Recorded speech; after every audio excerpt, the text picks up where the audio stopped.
KageKao, Part 1.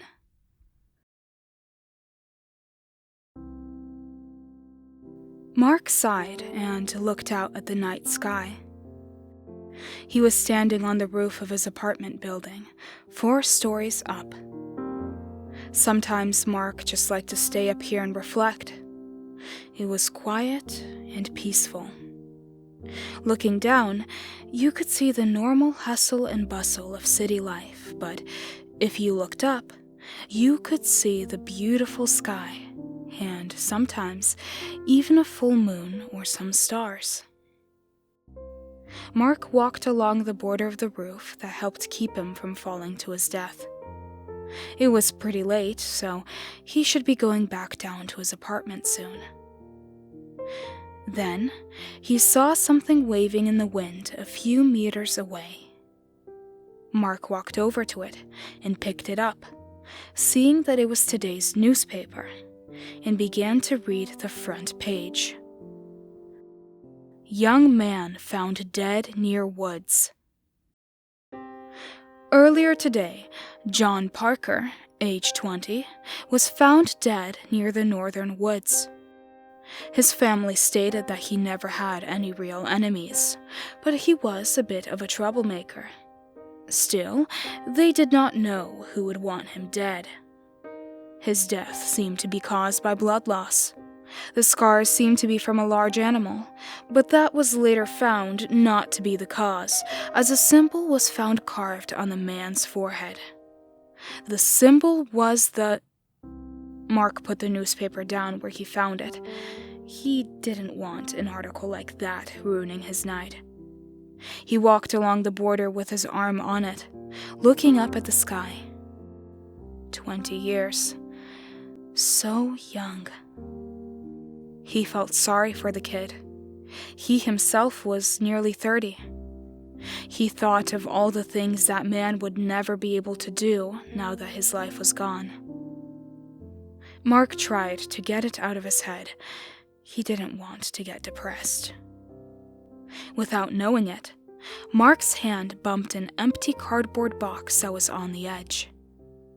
He tried to catch it, but was too late. It was sent falling down towards the streets. It was odd. He didn't see any cars. Only one lonely person walking along the sidewalk. "Hey, watch out!" he called, but was a bit too late. The box fell on the person's head. Well, at least it was just an empty cardboard box. He was about to call down his apologies when what happened next made him freeze. The person who was on the sidewalk looked up at him. He had on a black hoodie and a black and white striped scarf. That, of course, was not what made him freeze. The person also had on a peculiar mask, half pitch black and half a luminous white. He managed to get back his voice and was going to shout his apologies. Maybe this guy just came back from a strange party or gathering, when he was yet again frozen by what he saw. The man said something that Mark couldn't quite hear, and then jumped onto the wall. He began climbing up the side of the building, similar to the style of a spider or a lizard. Mark was just frozen, mouth agape, trying to make sense of what he was seeing. The strange monster, reached the top of the building and crouched on the border's edge. Mark now saw how he was able to climb the building so easily. He was wearing white gloves, but there were long, black, cat-like claws extending from the end of each finger through the glove. He saw that the mask had a face on it, but only half a face. On the white side of the mask, there was the shape of an angry-looking eye and a mouth curved into a frown. They just stared at each other. It was only a few seconds, but to Mark, it felt like an eternity. Then something strange happened. The monster's mask changed, the angry mouth and eye disappeared, and on the black side of the mask appeared a happy eye and a strange smile. The monster cocked its head to one side and said, "Asobitai ka? Do you want to play?" Mark screamed and ran towards the little door leading to the inside of the building. He prayed that that monster wasn't following him. He reached the door and threw it open, bolted inside, and slammed it shut. Panting, he leaned against the door to keep it shut. After a while, he wondered if the monster was still there, and why it didn't try to force the door open. He had no idea what it said to him, but there was something odd about the way it said it. It seemed happy and playful, but also angry and malicious. He gathered up his courage and decided to open the door. Putting one hand on the knob, he took a deep breath and slowly opened the door, ready for whatever was on the other side. Mark expected to find himself face to face with that odd mask. Instead, he saw that the monster was still where he had left him, sitting on the edge of the roof and smiling that odd and somewhat malicious smile. The monster said again, "Asobitai ka, omae? Watashi wa anata ga asobi shitai. Do you want to play? I want you to play." Mark slammed the door shut again. His legs fell from beneath him and he sat on the floor. He didn't like the way the monster said those things to him. He sat there for a while, trying to make sense of what happened. Well, it was late. Maybe he fell asleep on the roof and had a nightmare. He decided to check one more time. Mark stood up and slowly opened the door. Part of him said that the monster would be in the same spot and say the same thing. The other part told him that the monster would be right next to the door, claws unsheathed and ready to slash. He was wrong. The monster was gone. There was nothing but the lights of the city and the sound of a few cars driving by. He let out a sigh of relief. It was all just a dream. The door slammed shut in his face. He made a sound of pain as the metal of the door whacked him on the forehead. Mark rubbed his head and fell to the ground. "What the hell was that?" he shouted to no one in particular. He didn't close the door. Even if he did, he wasn't that clumsy. And the wind wasn't strong enough to close it. He told himself that maybe it was just a freak gust of wind, but his mind quickly disagreed when he heard that laugh again. The noise came from right outside the door, a little above it. The monster must have been standing on top of it. Mark woke up confused. He was in his own apartment, in his bed. He looked around to make sure it really was his own place. It was. He sighed again. It must have all been a dream. One of those odd dreams that you could have sworn was real because it felt so real. But then you realize it must have been a dream because it was so odd. Mark laughed a little to himself, as if monsters like that actually existed. A sudden pain in his forehead appeared, which made him stop. Maybe it was real, and he just didn't remember coming back down? Mark quickly dismissed the idea. Maybe he had fallen down in his sleep and then gotten back up again. Things like that happen. Mark got up and went to his fridge to get something to drink. Grabbing a glass on his way there, he opened up a carton of orange juice to have for breakfast. He tilted the carton to pour some into the glass when the juice spilled out onto the counter. He paused and stared at it, confused. Then he realized that there was a thin gash on the side of the carton, so that when it was tilted, the juice didn't reach the top, but spilled out the slit instead.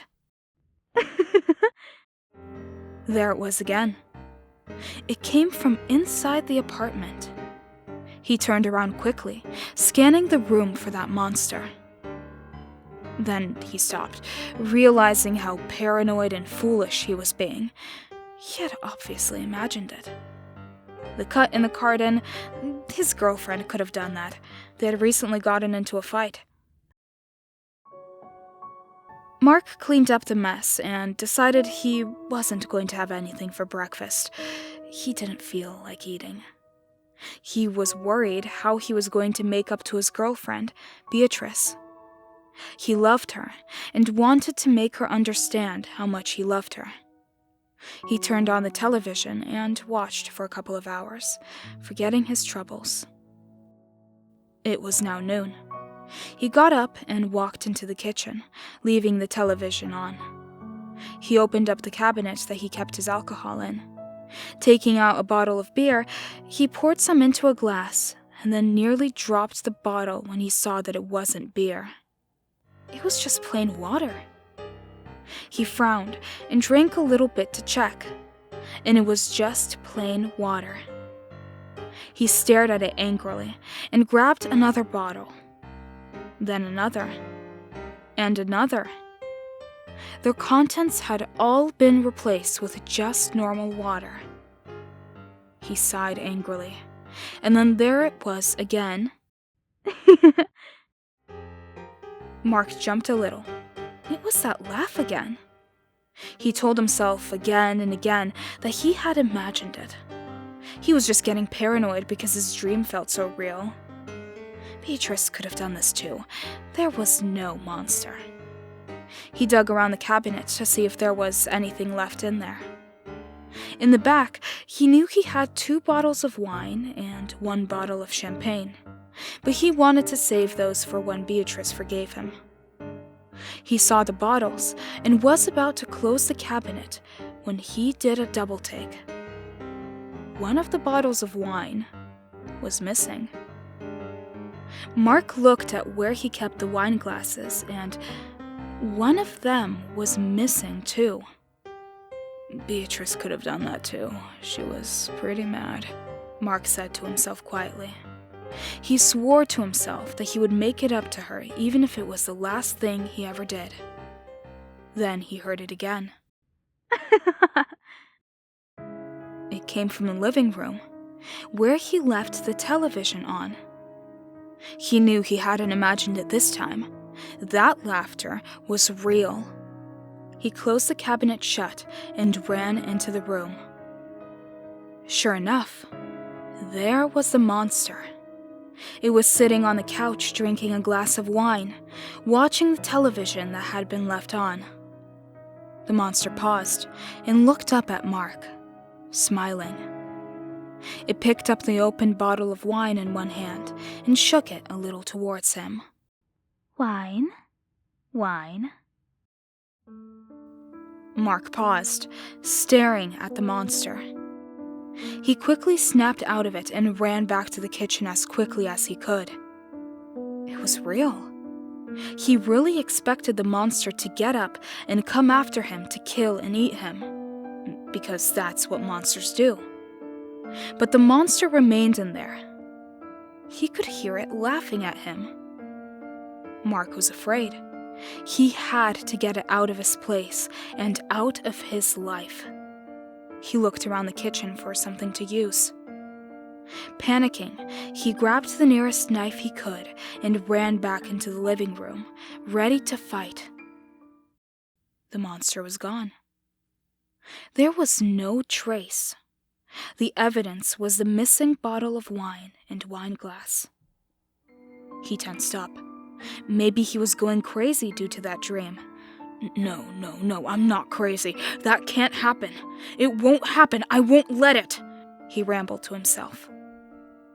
He went back into the kitchen and put the knife away. He walked back into the living room and sat on the couch.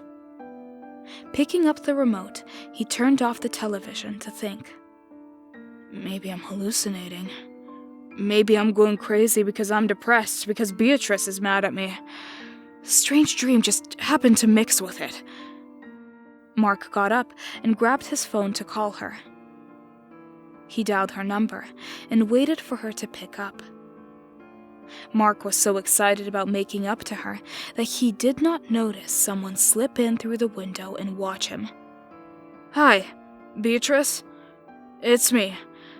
I'm so sorry about the fight we had. No, I'm really sorry. I promise I'll make it up to you. I swear I'll... He set the phone down. She had hung up. Only then did he see something in the corner of his eye. But when he turned around, it was gone. I'm going to make it up to her, he told himself, grabbing his jacket and putting it on. I'm going to apologize in person. Mark paced around the apartment, thinking of what he should give her. Then he realized and opened up the cabinet to grab the bottle of champagne. But when he opened it up, the bottle was gone. He thought to himself that his sincere apology would be enough, and went out the door to see her. Mark walked along quickly, rehearsing what he was going to say. The entire time he was walking, he always felt that someone was following him. He told himself that it was just him being nervous. Mark reached her house and stood on the front steps.